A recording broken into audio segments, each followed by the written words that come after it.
Bonjour, aujourd'hui nous allons parler de la fiche technique du coût matière.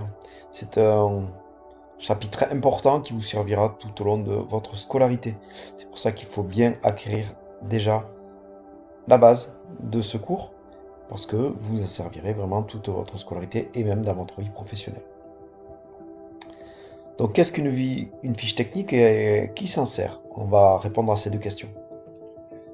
Une fiche technique, c'est un document synthétique qui permet de regrouper sur un même document plusieurs informations. C'est vraiment le document le plus synthétique et le plus professionnel qui puisse exister en cuisine. Donc sur cette fiche technique, on va avoir l'intitulé de la recette, une procédure précise avec des temps, des températures pour pouvoir maîtriser et standardiser un petit peu la production. Mais aussi on peut avoir le coût des ingrédients et de la recette, bien sûr les ingrédients et leur grammage, ce qu'on appelle un peu la liste d'ingrédients.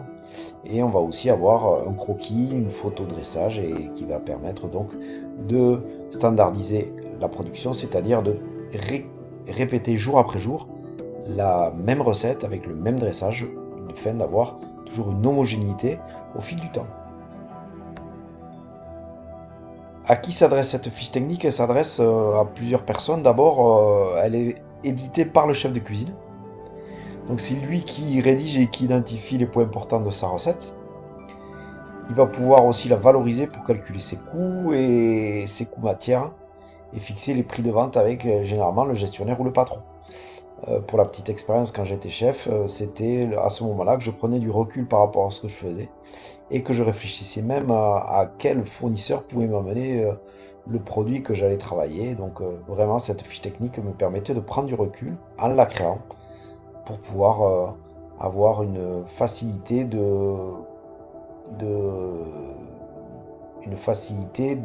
d'explication et vraiment de créer donc ce document, qui était concis et qui était synthétique, qui servait pas qu'à la cuisine, mais on va voir qui servait aussi au personnel de cuisine et au personnel de salle. Donc une fois que la fiche technique a été éditée, que ce soit par le gestionnaire ou le chef de cuisine, il est généralement distribué pour le personnel de cuisine. Ce personnel de cuisine avec cette fiche technique va pouvoir suivre les consignes strictes si vous voulez avoir quelque chose de très précis et de standardiser la production, ce qui est important dans un restaurant, c'est-à-dire éviter les aléas de production de jour en jour. Ben, vous allez pouvoir, dans une recette, imposer des grammages, un dressage particulier, des ingrédients, le protocole de la recette, et on va essayer de répondre aux standards pour avoir un produit donc qui va être dans le temps identique et donc qui va permettre d'être validé par le chef de cuisine même s'il venait à s'absenter. Cette fiche technique, elle sert aussi pour le personnel de salle. Le personnel de salle se retrouvera fatalement en face le client et dans cette fiche technique, il y a une base solide qui permettra de créer l'argumentaire de vente du personnel de salle, qui va pouvoir donc facilement répondre aux questions que pourrait se poser le client par rapport à la fiche technique et par rapport au plat qu'il va commander. Ça permet aussi au personnel de pouvoir plus facilement associer un vin ou une boisson avec un mets. Alors on parle d'accord mets et vin, mais on peut parler accord mets et boisson. Vous savez que les mocktails sont très à la mode et donc on peut jumeler en fonction de ce qu'il y a dans la recette, si c'est épicé, si c'est plutôt doux, si c'est plutôt sucré. Mais on va pouvoir proposer le meilleur accord mets et vin ou le meilleur accord mets et boisson qu'on puisse avoir pour inciter donc à notre client à se laisser tenter et peut-être à faire du chiffre d'affaires additionnel. Enfin, l'utilité de la fiche technique, elle va servir au contrôleur de gestion ou au service comptabilité qui va, elle, vérifier par rapport au coût de la recette et au coût par portion si le chef ne perd pas d'argent et surtout s'il évite donc les pertes. Et ça permet d'ajuster les prix de vente. Si on voit qu'on est un peu juste sur le tarif, en fonction de ce qui a été décidé par l'entreprise, on peut décider de monter un petit peu les prix. Mais on ne fait pas ça à l'aveugle. Il faut savoir qu'une carte, quand elle est éditée, forcément elle a été calculée en fonction de grammage. Et en fonction de ce grammage, on va mettre un prix de vente. Exemple, si vous vendez une côte de bœuf grillée à 30 € la portion, mais si vous mettez 1 kg de viande ou 400 grammes de viande, forcément, il y aura forcément une, corrélation entre la rentabilité de votre plat et le fait que vous gagnez ou que vous perdiez l'argent. Si vous imposez ça, si vous imposez par exemple 400 grammes de viande par côte de bœuf à l'unité sur votre fiche technique, vous vous assurez d'avoir toujours une bonne rentabilité. Alors, comment se présente une fiche technique? D'abord, vous avez toujours le titre de la recette. Le titre de la recette, il est toujours... C'est le titre qu'il y aura marqué dans la carte. Ici, gâteau coulant au chocolat aux saveurs de forêt noire. Vous avez un descriptif. Donc ce descriptif va vraiment aider souvent le personnel de salle qui va commencer à avoir des bribes d'argumentaire de vente. Vous avez le schéma ou la photo du plat qui va permettre de voir qu'on est dans une assiette carrée, de voir où on positionne notre gâteau coulant, de voir si on met 2, 3 ou 4 petites cerises, et donc ça permet d'avoir quelque chose qui va être reproductible le plus souvent. D'expérience, cette photo ou ce schéma de plat manque généralement sur les cartes, les fiches techniques que j'ai eu à ma possession quand je travaillais, et ça amène pas mal de questions et pas mal de petites différences entre les cuisiniers quand ils concoctent. Donc à l'expérience, c'est quelque chose qui est très très important et qui permet donc de standardiser la production. Vous avez ensuite les ingrédients utilisés qui sont classés par catégorie de produits. L'épicerie, tout ce qui est donc à température ambiante, le BOF, les fruits, les surgelés. Vous avez aussi les unités, généralement kilos, litres, pièces, bottes sont des unités. On ne parle jamais de grammes ou de kilos et de grammes. On prend une unité et on s'y tient. C'est-à-dire que c'est beaucoup plus simple pour les personnes qui vont utiliser vos fiches techniques d'avoir toujours la même unité. Ce qui leur permet d'éviter les erreurs. Vous avez ensuite ici le nombre de couverts pour lesquels les quantités sont prévues. Alors ça peut être de 10 pour des restaurants dits traditionnels ou des restaurants de 40-50 couverts. Mais pour quelqu'un qui va travailler en collectivité, on peut amener des fiches techniques pour 100 ou 200 personnes. Étant donné, suivant la capacité, vous allez faire travailler vos équipes en fonction du nombre de couverts que vous allez servir. Vous avez une méthode d'élaboration. Alors cette méthode d'élaboration, elle est très importante. Elle vise à être la plus synthétique possible et la plus professionnelle possible. C'est-à-dire que là, on va parler en termes techniques. Et on a chaque fois des étapes d'élaboration, c'est-à-dire que 1, on va faire le gâteau coulant, 2, on va faire le sorbet cerise, 3, on va faire la chantilly au kirsch, ensuite le décor et le dressage. Donc cette méthode d'élaboration permettra au cuisinier ou à la personne qui va se servir de cette fiche technique pour faire son produit, de savoir qu'en premier il fait le gâteau au chocolat, ensuite il fait le sorbet cerise, ensuite il fait la chantilly au kirsch et après il fait le décor. Les quantités, elles sont marquées en fonction de la phase de votre recette. Par exemple, pour faire le gâteau au chocolat ici, j'ai besoin de chocolat, sucre, farine, œufs et beurre. Pour la phase numéro 2, le sorbet cerise, j'ai besoin de sucre, eau, glucose, stabilisateur, citron, pulpe de cerise. Donc c'est très important de séquentialiser les pesées en fonction des phases de la recette. Une fois que on a créé toutes ces recettes, toutes ces phases, il peut y en avoir 4, il peut y en avoir 2, il peut y en avoir 10, on va créer ici ce qui va nous permettre de valoriser notre recette. C'est-à-dire qu'on va faire un coût total, une quantité totale, pardon.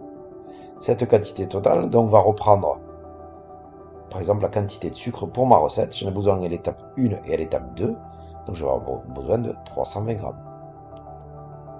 Et je fais ça pour tous les ingrédients.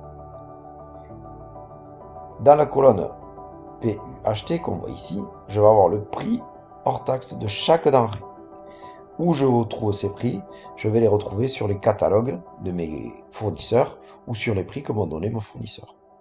Ce qui me permet ensuite, une fois que j'ai les quantités et les prix, de pouvoir calculer un prix total. Ce prix total, si j'ajoute toutes mes denrées, pour faire toutes mes étapes, c'est-à-dire de l'étape 1 à l'étape 4, en ayant multiplié toutes les quantités par les prix hors taxe, je vais avoir ici le coût total des denrées que j'ai besoin. Ce coût total de denrées que j'ai besoin, c'est pour 10 personnes. Généralement, on rajoute à ce prix-là 2% qui correspond à l'assaisonnement. Ces 2% permettent de comptabiliser, par exemple, le petit sucre glace que je vais mettre sur mon gâteau au chocolat pour le décorer, la petite feuille de menthe que je vais mettre juste pour décorer. Ce sont des choses que j'achète, mais il y aurait tellement peu de matière que c'est difficile à quantifier.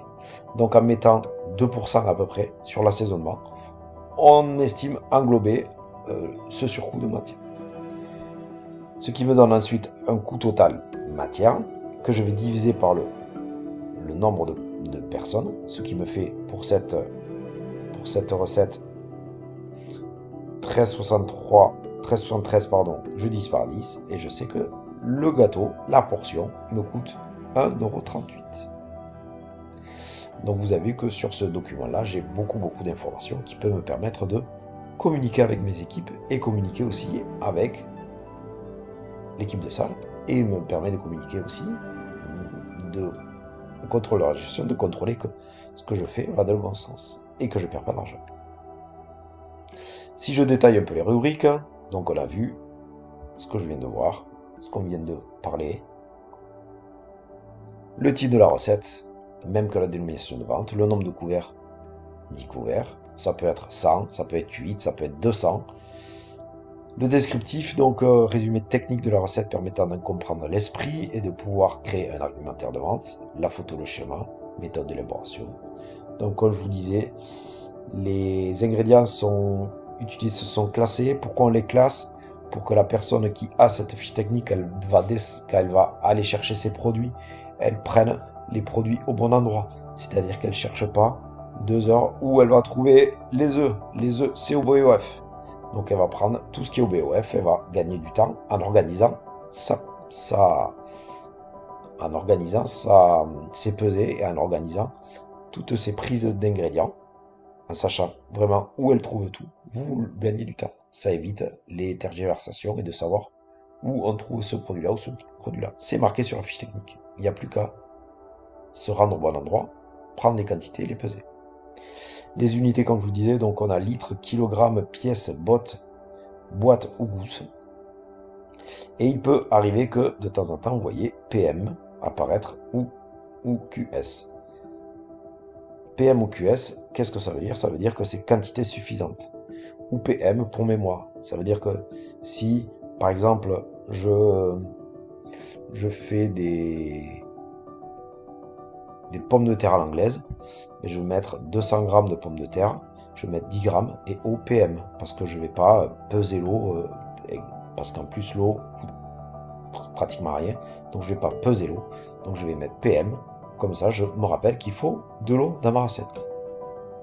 Nous avons parlé aussi du total des quantités pour chaque ingrédient, donc là il faut vraiment les marquer par phase de recette, c'est très important de mettre par phase de recette. On va appliquer ensuite le prix unitaire de chaque denrée, donc le prix au litre, au kilo. Donc ça, je vous le disais, c'est auprès de votre fournisseur, de vos factures, que vous allez récupérer ça.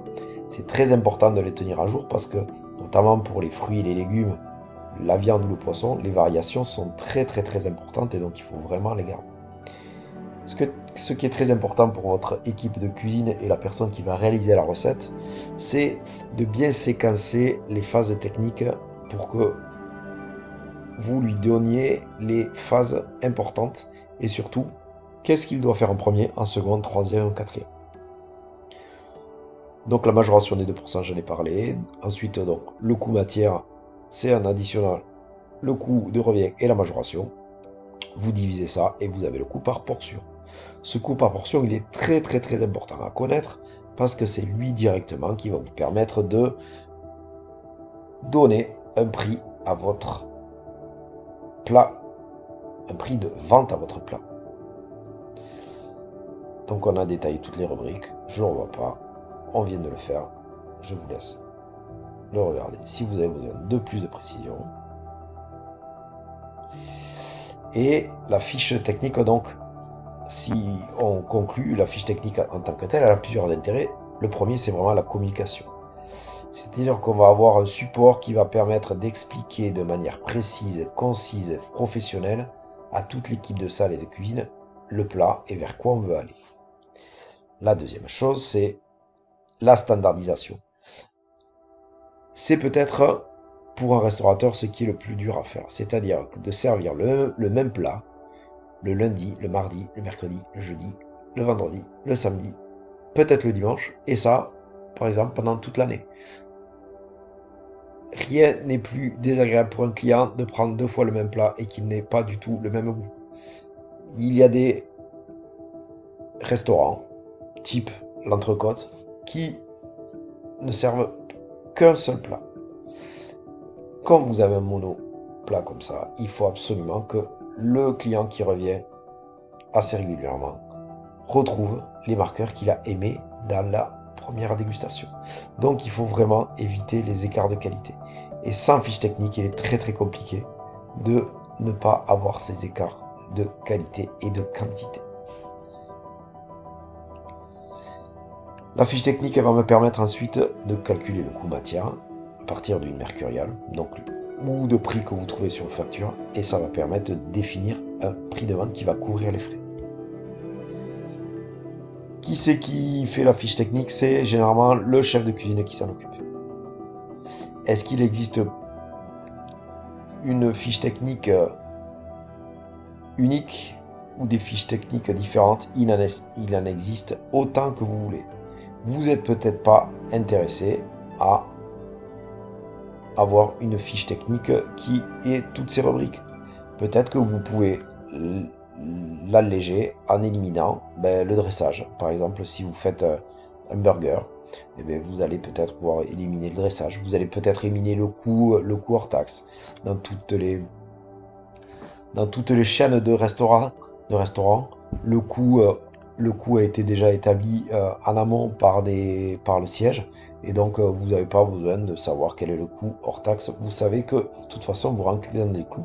Dans ces cas-là, la chaîne vous donne les ingrédients, vous donne la fiche technique, vous donne le prix et le prix de vente. Donc, vous n'avez plus qu'à exécuter. Donc, quand vous êtes dans une grande chaîne de restaurants, vous n'avez peut-être pas besoin de connaître les coûts. Le coût par portion, pareil. Et vous pouvez peut-être ne pas être amené à avoir besoin d'un descriptif. Si vous êtes deux dans le restaurant, c'est-à-dire une personne en salle, une personne en cuisine, il est évident que la communication est très facile. Donc peut-être vous allez pouvoir vous alléger de cette partie. Donc vous aurez compris que la fiche technique qu'on a vue là, elle est très très complète. C'est même celle qui est presque la plus complète. Et vous pouvez faire ce que vous voulez derrière, suivant ce que vous avez besoin. En revanche, sachez que plus vous allez avoir une équipe de cuisine importante, plus il va être important de détailler la fiche technique pour pouvoir avoir toujours une standardisation de votre production. La fiche technique découle ensuite sur le coût matière. Donc le coût matière, on a vu que on a un coût matière. Dans ce coût matière, dans la profession, on applique généralement un coef de 3. C'est-à-dire que si par exemple vous faites un plat et que le coût matière est de 2,50 €, vous allez multiplier 2,50 € par 3 et ça vous donnera à peu près le prix de vente. Qui a fixé ce coefficient de 3? C'est les professionnels de la restauration qui ont eu l'expérience de voir que en multipliant par 3, vous allez couvrir les frais de personnel, les frais de location, les frais de fonctionnement, les charges fixes, toutes les charges variables, l'achat des produits. Donc il est très très important d'avoir à peu près ce coefficient de 3 à mettre en place. Pour ma part, je peux vous dire que quand j'étais chef, j'avais un coût de 3,35. On m'imposait, moi, le gestionnaire, m'imposait un coefficient minimum de 3,35 pour pouvoir rentrer dans mes, pour pouvoir rentrer dans mes coûts et donc de ne pas perdre de l'argent. Il est évident que en suivant les plats, vous allez pouvoir peut-être amener des coefficients différents. Il faut savoir que plus vous avez une assiette compliquée, on va dire compliquée, avec des ingrédients chers, si vous mettez du caviar, si vous mettez du turbo sauvage, si vous mettez du Saint-Pierre, ben vous allez avoir des produits très chers. Vous n'allez pas pouvoir faire un coefficient très très haut parce que personne ne pourra s'acheter votre assiette. Si votre assiette coûte 250 €, il n'y a que très peu de gens qui peuvent vraiment venir être clients et vous risquez peut-être de devoir jeter des produits très chers et qui sont très très onéreux. Alors vous pouvez décider de faire peut-être un coef de 2, de 2,5, mais de faire un très gros coef sur le dessert. C'est-à-dire qu'un dessert qui vous coûterait 5 €, vous le revendez 25 dans un gastro, c'est pas non plus quelque chose qui dépasse l'entendement. Et en faisant un coef de 5, ben vous pouvez peut-être réguler un petit peu, réguler avec ce coef-là. Si vous rajoutez aussi sur votre carte un accord mes vins, vous allez vendre votre vin beaucoup plus cher qui va vous permettre de rentabiliser votre menu. Il faut savoir qu'il y a aussi des restaurants qui font énormément qui ont un coef beaucoup plus important. Par exemple, si vous faites une pizza classique, je pense qu'autour d'1,50 €, 2 €, vous avez votre coût matière. Généralement, une pizza, c'est vendu entre 12 à 18 €. Donc, vous voyez, à 2 €, vous multipliez au moins par 6 ou par 8. Donc, il faut savoir que, bien sûr, le coefficient, il va varier selon les prix de la concurrence, votre mode de distribution, qui soit à table, au comptoir, la formule de restauration que vous avez utilisée, la complexité de la recette, le coût des matières. Est-ce que vraiment vous utilisez des matières très chères? Est-ce que vous utilisez des produits standards, les circuits de distribution que vous utilisez? Tout ça fait que il faut absolument calculer votre coefficient. Et ce coefficient, en le multipliant à votre coût matière, c'est-à-dire à l'ensemble des produits que vous avez utilisés divisé par le nombre de couverts, vous allez pouvoir donc faire votre prix de vente qui va vous permettre de ne pas perdre de l'argent.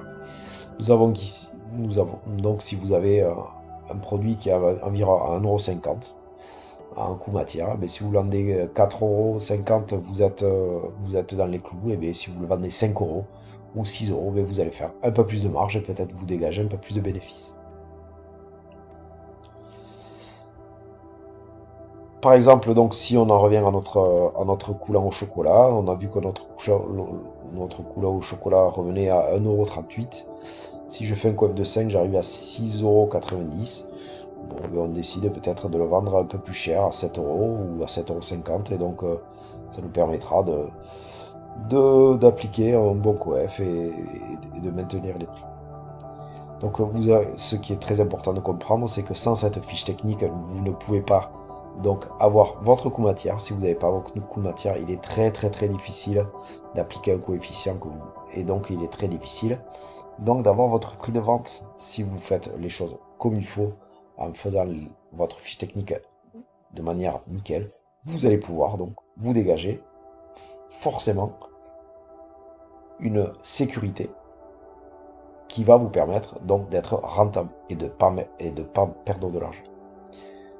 il est évident que toute votre vie, vous allez travailler avec des fiches techniques. Alors, plus le restaurant est important et plus il y a de personnes qui travaillent, plus la fiche technique est détaillée.